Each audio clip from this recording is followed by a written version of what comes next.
Faith explorer hub में आपका स्वागत है। हमें खुशी है कि आप हमारे साथ हैं। फेथ एक्सप्लोरर हब एक ऐसा मंच है जहां हम परमेश्वर के वचन की गहराई में जाकर सच्चाई को खोजते हैं, अपने विश्वास में बढ़ते हैं और अपने जीवन में सुसमाचार को जीने की कोशिश करते हैं। चाहे आप एक पुराने विश्वासी हों या विश्वास की यात्रा की शुरुआत कर रहे हों, ये चैनल आपके लिए है। यहाँ आपको मिलेंगे प्रेरणादायक बाइबल शिक्षाएं, आत्मिक मार्गदर्शन और ऐसा कंटेंट जो आपको एक सच्चे, आज्ञाकारी और बदले हुए मसीही जीवन की ओर ले जाए। अगर हमारे वीडियो आपको आशीष देते हैं तो कृपया लाइक, शेयर और सब्सक्राइब करें और घंटी दबाएं ताकि आप कोई भी वीडियो मिस न करें। आइए हम साथ मिलकर अनुग्रह और सत्य में बढ़ें। हम सभी संबंधों की लालसा रखते हैं। जाना जाना, प्रेम किया जाना और किसी के साथ जुड़ाव महसूस करना हमारी प्रकृति में गहराई से बुना हुआ है। लेकिन जो कोई भी मित्रता, पारिवारिक संबंध या कलीसियाई समुदाय का हिस्सा रहा है, वह जानता है कि ये संबंध हमेशा आसान नहीं होते। वे जटिल, उलझे हुए और कभी-कभी बहुत कठिन हो सकते हैं। तो फिर एक प्रेम करने वाला परमेश्वर हमें क्यों इन अशांत जलों में बुलाता है? पवित्र शास्त्र इस बारे में गहरी समझ प्रदान करता है। ये प्रकट करते हुए कि संबंधों की ये चुनौतियां ही अक्सर हमारी आत्मिक वृद्धि का मैदान और परमेश्वर के हृदय का प्रतिबिंब होती हैं। दैवीय स्वरूप का प्रतिबिंब, परमेश्वर का संबंधों वाला स्वभाव, मूल रूप से परमेश्वर स्वयं पिता, पुत्र और पवित्र आत्मा के रूप में एक पूर्ण और प्रेममय संबंध में विद्यमान है।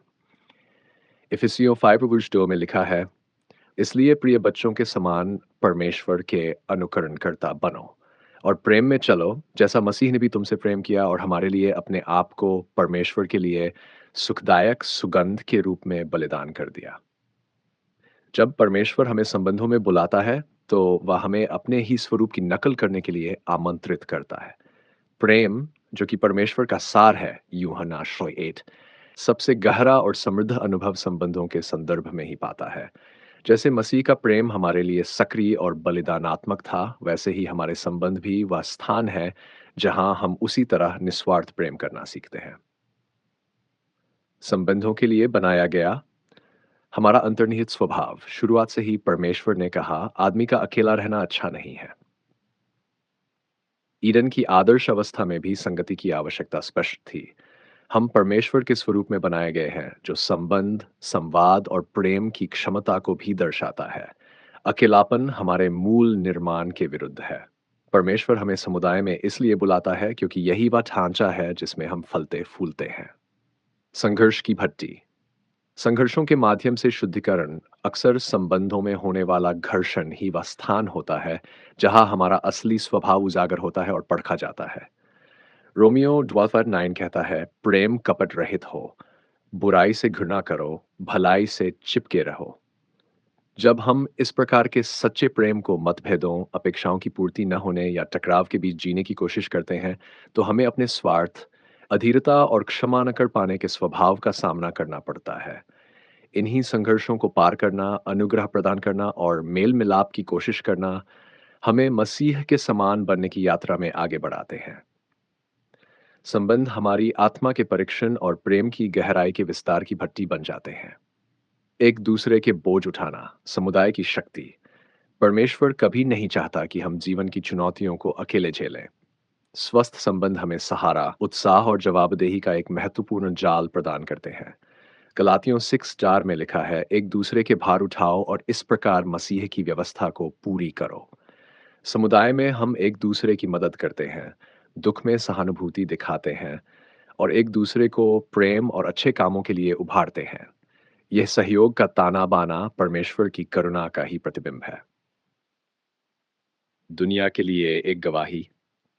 एकता की शक्ति। मसीही लोगों का आपसी प्रेम और संबंध दुनिया के लिए एक शक्तिशाली गवाही है। यीशु ने स्वयं कहा, मैं तुम्हें एक नई आज्ञा देता हूं कि एक दूसरे से प्रेम रखो। जैसे मैंने तुमसे प्रेम किया, वैसे ही तुम भी एक दूसरे से प्रेम रखो। यदि तुम एक दूसरे से प्रेम रखोगे, तो इसी सब जानेंगे कि तुम मेरे चेले हो। जब हम मतभेदों के बावजूद प्रेम और एकता को प्रदर्शित करते हैं, तो हम सुसमाचार की सामर्थ्य को दिखाते हैं और दूसरों को मसीह की मेल कराने वाली शक्ति की ओर आकर्षित करते हैं। यात्रा में आनंद। संबंधों का पुरस्कार। हालांकि संबंधों का मार्ग हमेशा आसान नहीं होता, फिर भी ये एक ऐसा मार्ग है जो गहरे आनंद और संतोष से भरा होता है। जीवन की सफलताओं को साझा करना, कठिनाइयों में एक दूसरे को सहारा देना और प्रेम के पलों को जीना, ये सब जीवन को समृद्ध बनाते हैं। हमारे संबंधों में जो हंसी, समर्थन और प्रेम बांटा जाता है, वे उस परमेश्वर की ओर से वरदान है, जो चाहता है कि हम समुदाय में जीवन की पूर्णता को अनुभव करें। इस सुंदर परमेश्वर का हमें संबंधों में बुलाना किसी संघर्ष रहित जीवन का निमंत्रण नहीं है, बल्कि एक ऐसे जीवन का निमंत्रण है जो प्रेम, आत्मिक विकास और उसके स्वरूप के प्रतिबिंब से भरपूर हो। जिन जटिलताओं और कठिनाइयों का हम सामना करते हैं, वे कोई बाधाएं नहीं, बल्कि धैर्य दिखाने, क्षमा करने और मसीह के अतुलनीय प्रेम को जीने के अवसर हैं। आइए हम इस सुंदर उलझन को अपनाएं और विश्वास रखें कि इन्हीं संबंधों के माध्यम से हम अधिक मसीह के समान बनते जाते हैं और उसकी ज्योति को संसार में चमकाते हैं। कार्य के लिए प्रेरणा। अपने वर्तमान संबंधों पर विचार करें। आप कहाँ और किससे अधिक अनुग्रह और प्रेम दिखा सकते हैं? कठिन संबंधों को संभालने के लिए बुद्धि और सामर्थ्य के लिए प्रार्थना करें। अपनी कलीसिया और समुदाय में गहरे संबंध बनाने के अवसरों को खोजें। याद रखें, संबंधों में आने वाली कठिनाइयां ही अक्सर हमारी सबसे बड़ी आत्मिक वृद्धि का कारण बनती हैं। जब परमेश्वर के बुलावे को अपनाते हैं और इन संबंधों को पूरी तरह जीते हैं, सुख दुख, संघर्ष और प्रेम सहित, तब हम उसकी छवि में और अधिक ढलते जाते हैं और उसके प्रेम की पूर्णता को अनुभव करते हैं।